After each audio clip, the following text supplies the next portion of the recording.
there, my name is Katrina Branum, and this is my lesson plan assignment.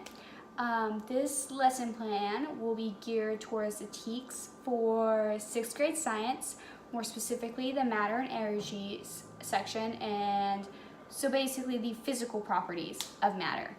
I will be discussing gases, liquids, and solids. Basically what the TEKS asks for is they want the matter, it can be classified as elements, compounds, or mixtures. And we're going to be concentrating on developing the elements and compounds, and we have to know the physical properties of matter before we can do anything like that.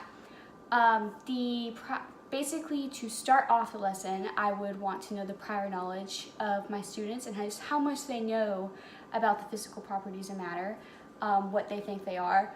Basically, they are gases, liquids, and solids.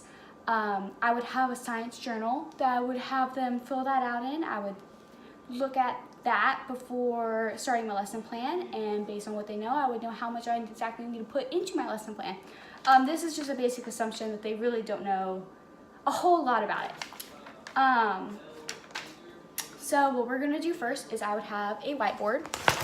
In this case, I don't have a whiteboard. I would draw what a solid is. It's backwards here, but show all the molecules, like these are molecules right here, and that they're really close and that they might be moving a little bit, and I would want the class to describe what they thought they saw, and I would want them to be geared towards basically stating that the molecules are held all together and are vibrating. One thing I would make sure that they would write in their journals is I would want them to copy this and make sure to put definite shape, definite volume, because that would be definitely a test question. Then I would show what a liquid is and how the molecules are moving. They're much more separated. I would want them to put molecules close together, but they're still free moving. They're not like crazy close together, but you know, you can see that they're still, because that would help you really know whether the difference between liquid and gas. And I would want them to put no definite shape, no definite volume. Okay. And then for gas, I would want to show that these are all, them to describe what they thought they saw here. You can see the molecules moving here. What they need to be able to say is the molecules are spread out and they're moving quickly. I also would want them to say no definite shape, no definite volume. Really important aspect of solid, liquid, and gas. I would want them to just state examples, what they thought a solid was, what they thought a liquid was, and what they thought a gas was, just to kind of have a good understanding of what exactly they're saying. Then another aspect of my lesson that I would really want to do, this is one of my favorite things. Like last year, there was something that went viral of people that were standing on the stuff, and when they were moving, it was solid. When they were not moving, it was liquid, and that is called goop.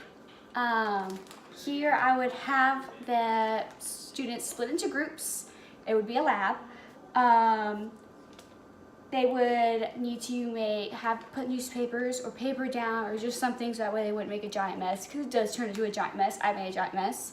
I would want them to understand what it's made of. We would need cornstarch and water.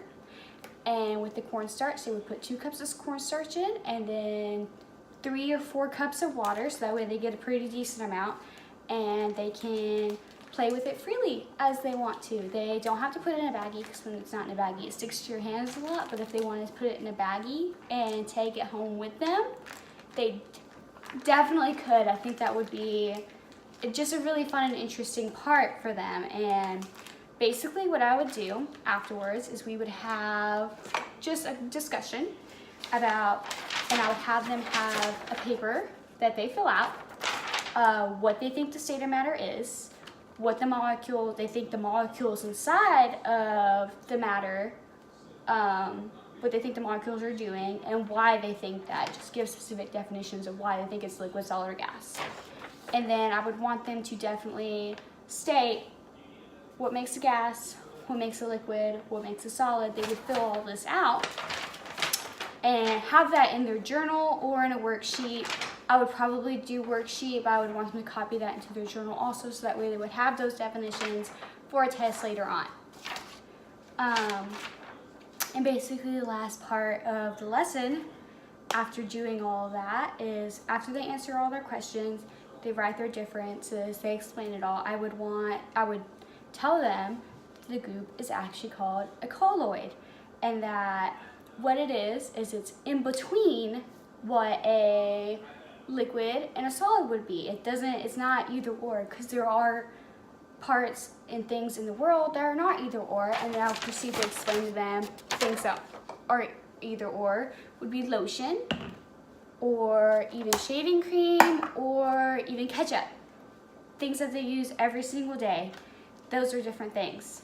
And then to have something that they can send home with them, that they can do at home to make them, think about the lesson even more, would be they would have homework, and the homework would be for them to state colloids that are in their home and things that they use every single day, and I would just want them to bring that back, and then they can even state things that they think are liquid, solid, and gases if they want a little bit extra credit.